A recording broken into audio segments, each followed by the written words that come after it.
homework, and you have this Professor Len Sherman who's backing it up with graphs, backing it up with data, backing it up with millions and millions of trips, right? And he's got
Build a website in 2 minutes, 38 seconds using AI. Just add sections and have our AI write the and pushing the stories.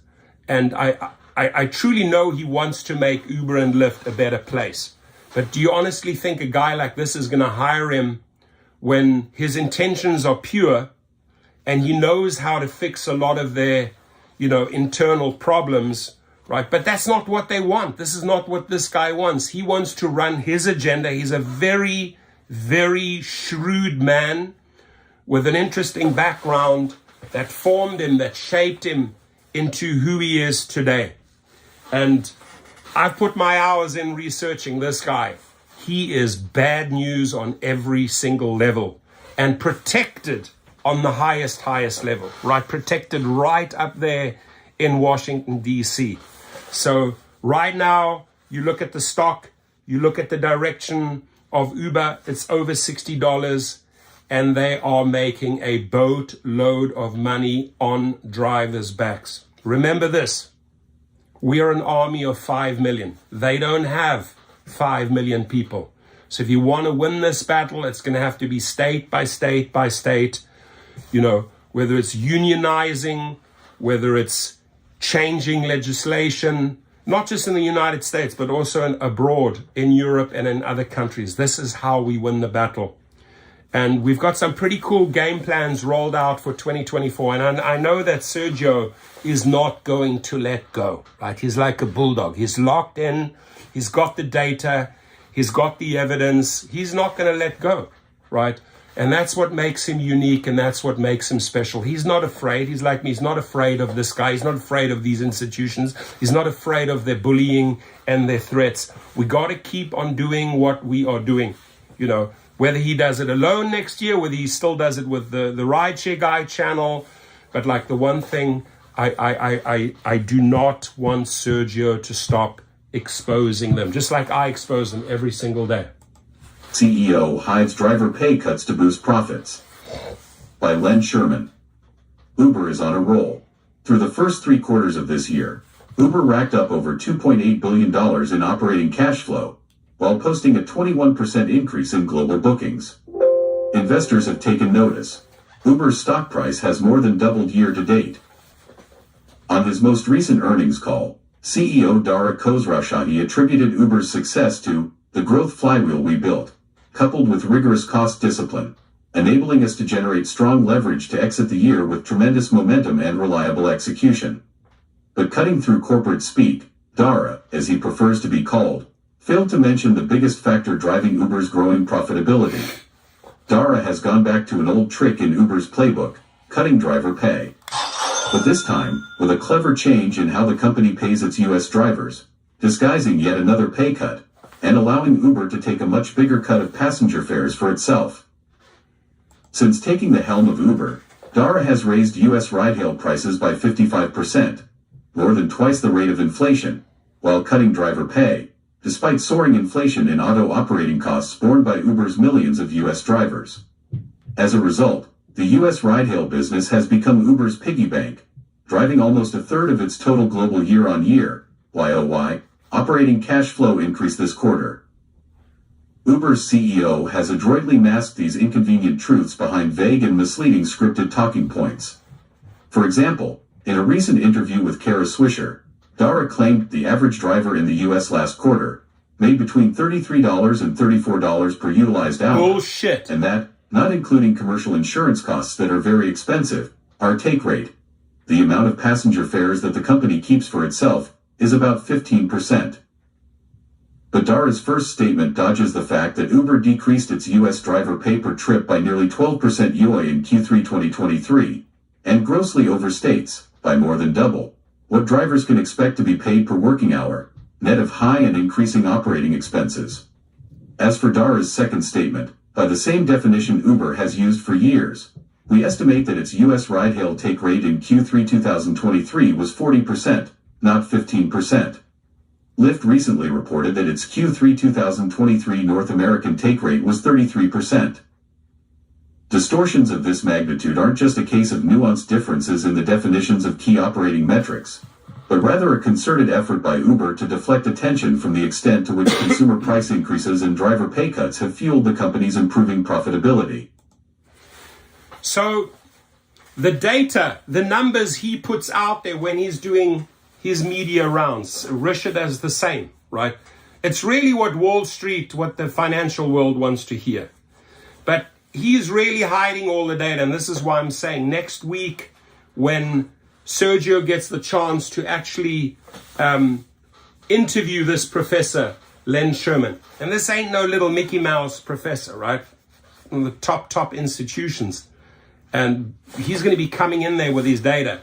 They cannot refute, they cannot deny that data because it's based on millions and millions of trips. They're looking at the rider data, they're looking at the driver data, and they're comparing.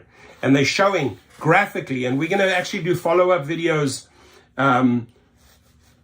about each graph in this article, right? We're going to do separate little videos on each and every graph because I think that's what drivers will explain. When you see a graph and you see what plays out on the graph, it's far easier to understand than, you know, a guy rambling away and explaining reading out the entire findings. So we're going to dive way deeper. There's going to be a lot of follow-up videos here. The most powerful one probably on the Show Me the Money Club.